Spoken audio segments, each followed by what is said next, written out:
Hi, it's Amy again, and I've really been thinking about motivation, and I'd like to talk some more about motivation today, exploring Deci and Ryan's self-determination theory, which really tackles intrinsic motivation. And if you remember, intrinsic motivation is the motivation that comes from within.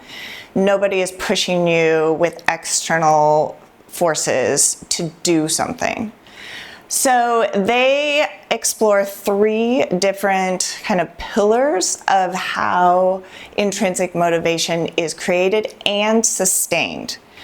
And they came up with this theory, published this theory in 1985, and I think it still rings true today.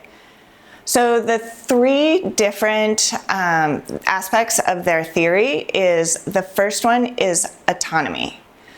Really, they're saying that it's so much better if you have control over what you are doing, that you have decided that this is something you believe in and you are able to take it into the direction that you are most interested in, that you want to learn something about, that you want to put into action.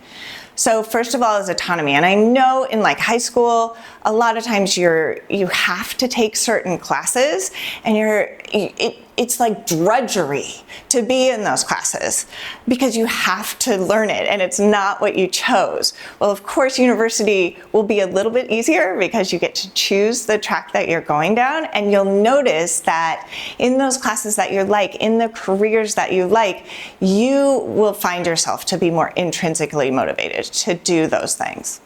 The second one is relatedness.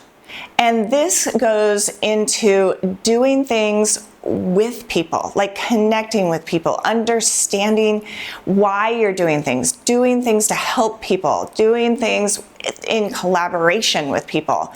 And in our world today, sometimes I think that gets like pushed to the side. We're on our computers, we're on our phones, we're siloed into these different algorithms that suck us in. But when you're with people and when you're in a social setting, you really start connecting and you're present. So I love the relatedness piece of this. And of course, in Project Wonder, we really want you to get out there into your community and be with people. And the third element of their theory is competence. And this really, it takes a long time to be competent in things. It takes hours of practice and training and learning about something. So this really, you need some commitment to get here. But also finding avenues of mentors or classes or social communities that you can be a part of to learn what you love. Like if you love to dance, like being a part of a dance community. If you love to make videos, finding lots of YouTube videos online to figure out how to do that works too, even though it's not one-on-one. But then go out and make those videos with people. So this, and Daniel Pink actually took this theory and changed it just a little bit, didn't change it, but built on it. And he calls this mastery. So competence or mastery, like get out there, use it, do it, put your phone down, do something that you love, practice and try.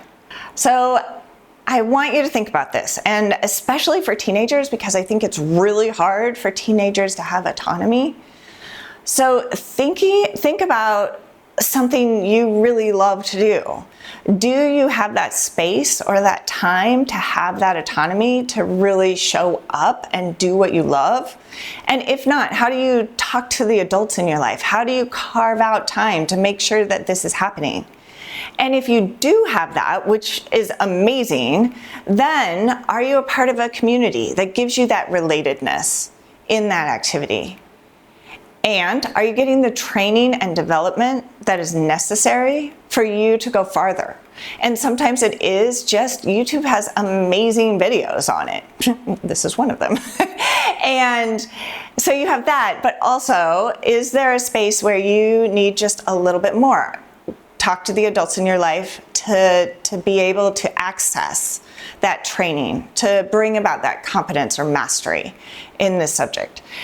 So I guess more than anything, I feel like this framework gives you an idea of how to make sure that you sustain that intrinsic motivation, that spark that really gets you going, and communicate what you need, and use this to convince the adults in your life or convince yourself that you're able to do a project, or you're able to just shine in what you love to do.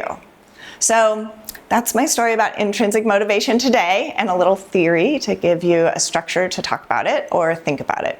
So if you have any other questions, you can comment, or we can talk about other things in the next video. Thanks.